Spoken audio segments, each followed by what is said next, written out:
Um, Last time we talked, that killed a friend of mine to make my bones, and my Goomba, he made sure that it was okay with the boss of the family, and was making a lot of money. A lot of people had illegitimate business. Many of the businesses that I had were legitimate, and it was clear that things were changing, so I wanted more of my money to go into legitimate business as opposed to illegitimate.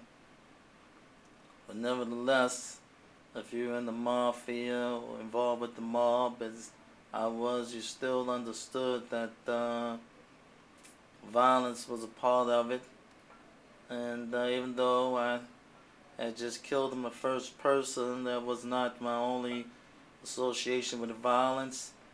I had beat people as I was a barnstormer, aka collector for the family, and you have to be able to perpetrate violence if you're going to be involved in the mafia. It's just a part of life. But once again, I was known for being able to handle many situations without taking a life, which to me was important. And if I was told to do something by my superiors, of course I executed it.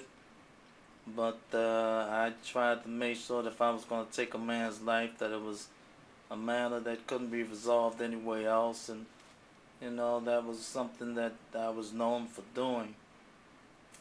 And then there were policemen and other people involved that had to be paid off, and of course with money comes power, and so that helped a lot of situations as well. Also, the fact was, these things happened over many years. It wasn't like it happened overnight. I just didn't move up and become a lieutenant and a capo eventually overnight.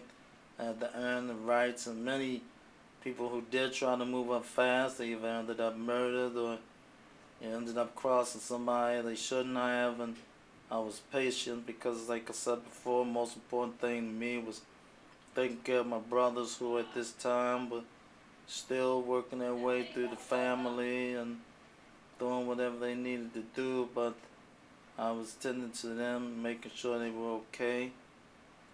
My father was getting older and less involved with day-to-day operations, even though he handled a lot of the money for the mafia.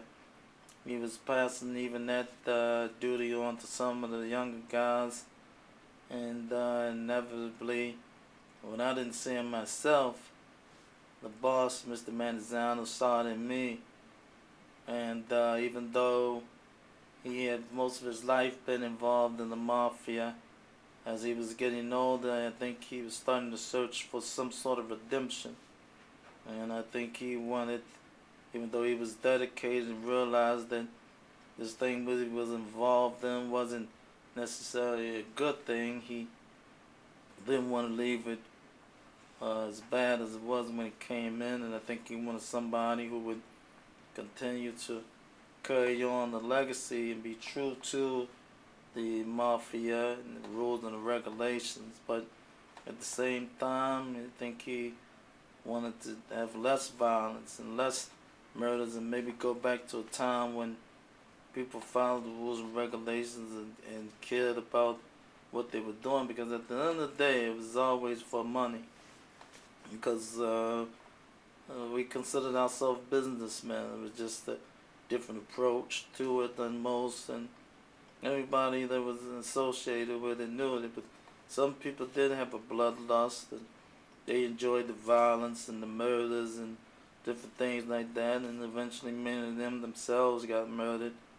For me, it was always about the money, because I realized that the money put me in a position where I could do things and take care of my family, as well as help many of my friends, which I did. And at the same time, like I said before, I was starting to put more of my money into legitimate businesses, so I was able to have nice things without the concern of FBI or even local police dragging me down town all the time, because I was now able to show income, which was important. And many people didn't attend to this because once again, many men enjoy being involved with the mob, and no matter what level they was on, because when it was found out that you were with someone, you were treated differently, and there was the respect aspect, which many people didn't get at different times, depending on what your life was. And so that was something that they enjoyed. But for me, it was always about the business, and like I said before, and the money, and the freedom and the benefit of having the money, which was something I kept in the back of my head. And now I was fast becoming a multi-millionaire, but there was responsibilities when you started to rise up, and soon I was going to find out that, you know, becoming a made man and getting to that level was going to be something totally different as well.